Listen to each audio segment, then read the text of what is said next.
can tell this is a gay bar because this microphone is fucking covered in drag queen lipstick. You see it just here and all over the top. Mental note, wash them. It's like a better housekeeping inspection.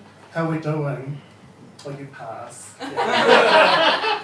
I do stand up because I find the world really ridiculous, and I just find if I talk about my life in the world, I kind of just start laughing. So one of the things is I really love America just so much. I love like ABC and NBC and Sony Entertainment and all of the American sitcoms I watched growing up when I was a little boy that taught me that when I grew up I wanted to be a lady like on the soap operas and not really like a rugby player, which kind of caused like quite a lot of tension in my family because they sent me to Cub Scouts to teach me how to, I don't know, what do you go to Cub Scouts for? Yeah, right, tie knots. I'm not even into bondage, it's just I'm too lazy. I'm too lazy, I can't do it, you know, like, who's your daddy? I'm like, you're a chartered accountant, you know? Yeah, you're my daddy with your like government job, whatever. Because that shit's expensive, you know, you can't just go buy leather, you've got to get a good professional career, like go to university so you can afford that stuff. That's not why I went to university. I went to university because I worked in hospitality and my feet were sore all the time. Turned out to be quite a good decision. Now I'm probably going to die from sitting down. They've got those stand-up desks at work and I just kind of don't go near them. I'm like, no, I don't want to stand up. I don't care if I'm going to die, I'll just die. I just had to stand up for all of those years and now I can sit down and it's my great pleasure to sit down.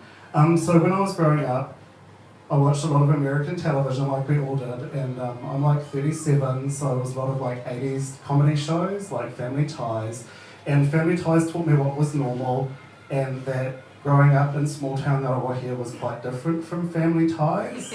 Yeah, like just how New Zealand was in the 80s, like I used to be really amazed that they'd have like televisions in every room and like answering machines. I was like, fuck, that's fucking amazing, oh my god.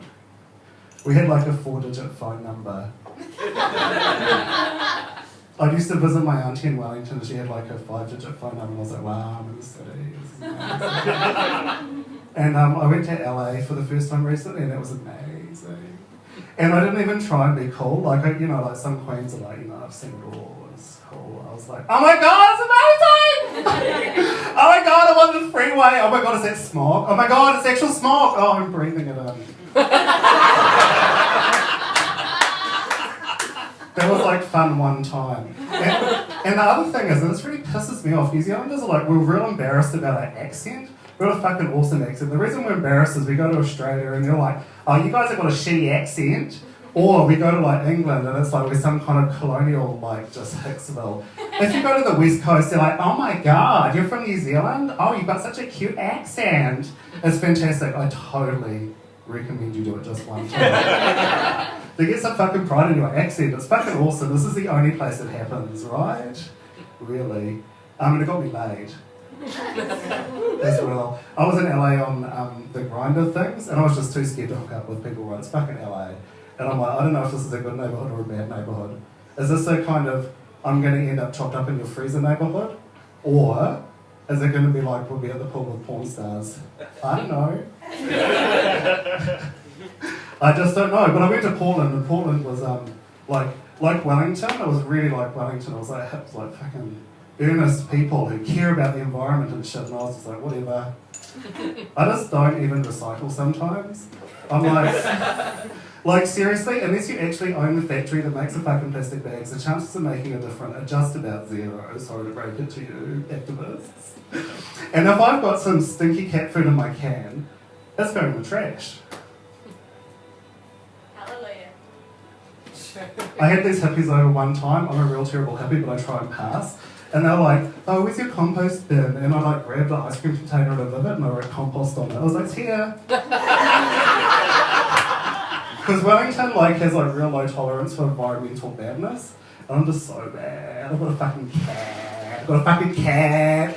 She's all out eating on native birds and dining out. I'm like, in the morning and the dawn chorus is going on mine and the tui's really loud. I'm like, cat, go and get the tui. I've got friends that make korowai. They would really appreciate those feathers. Yeah. And I kind of imprinted, although I'm right at the end of my thing, it's kind of interesting doing the stand-up because I kind of sit there and I get all these ideas and someone mentioned like 1992 and I'm like, I remember 92! I think I've got glitter in my wardrobe from fucking 1992 still. From raves, because we thought we were awesome in Hamilton. Ooh, ooh. I took too many drugs. It was the only thing that kind of let me make sense of the world. The first time I went to a gay bar, I was like, oh my god, every kind of late night made for television movie about the horrors of the gay lifestyle. Oh my god, they were right. And that's me. You've been great. Thank you very much. Excellent. Conrad put it there, and yeah, and I still wake up in the middle of the night kind of screaming with embarrassment over the outfits I wore in the 90s.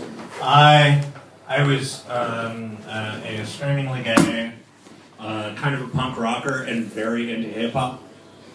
And so therefore there were times